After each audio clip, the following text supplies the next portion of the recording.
La sistemática filogenética y los conceptos de especie, por A. Lantery, en 1995.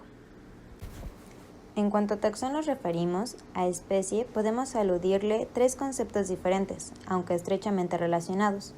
El primero, categoría especie. Esta se clasifica a través de una especie.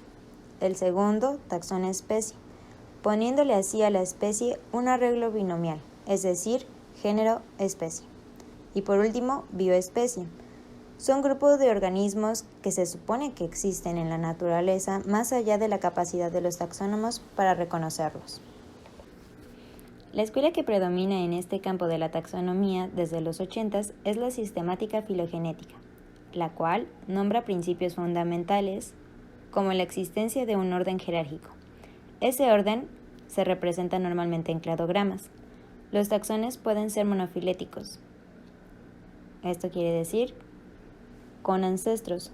Estos comparten sinapomorfias, caracteres compartidos por sus miembros. Otra forma de representarlo es por medio de árboles genealógicos.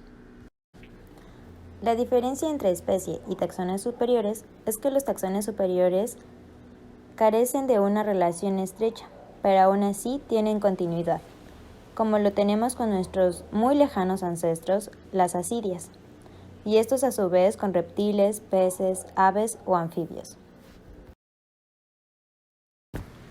Para Lantery, la definición de especie biológica de Meyer era la más acertada. Esta dice que la especie biológica es un grupo de poblaciones naturales genéticamente similares, interfértiles y aisladas reproductivamente de otros grupos análogos. Claro, esto es una idealización, pero ¿entienden por dónde va la idea? Por último, el aporte de la biología molecular contribuyó al reconocimiento de las especies biológicas y al estudio de su filogenia. Al pasar el tiempo, la morfología no ayudaba mucho en realizar diferencia entre taxones. A su vez, esto traía consigo muchos cladogramas, dejando desconcertados a los taxónomos. Así que la biología molecular trajo consigo nuevas herramientas, generando menos cladogramas. Estos a su vez tenían muchos menos homoplasias, además de que se complementaba con evidencia morfológica. Por supuesto, esto trajo consigo nuevas controversias, pero esta herramienta ayuda a identificar además linajes de partenogénesis, grupos monofiléticos, asexuales y sexuales, y los de origen híbridos, como el ligre. Sistemática y filogenia de los himenópteros, por Fernando Fernández 2000.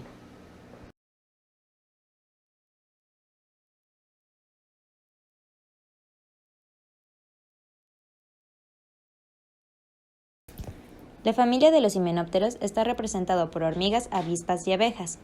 Su registro fósil más antiguo data en el Triásico. Considerado de los grupos más diversos en el reino animal y dentro de los insectos, con alrededor de 120.000 especies descritas.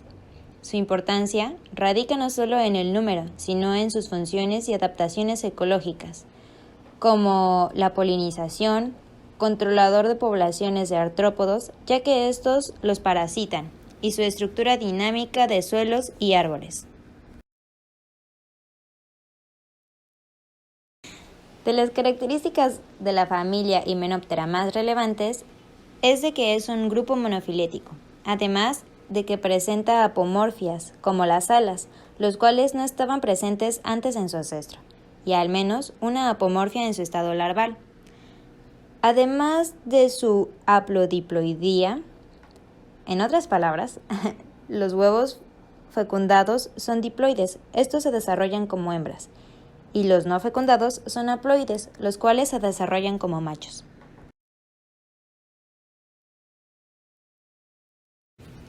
Gracias a la sistemática, se evidenció que tenía familias hermanas, como las moscas, mosquitos, pulgas, entre otros. Para esto se había hecho un estudio morfológico, paleontológico y molecular,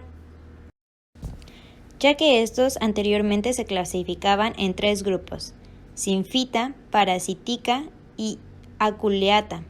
Estudios demostraron que solo los Parasitica y Aculeata eran monofiléticos.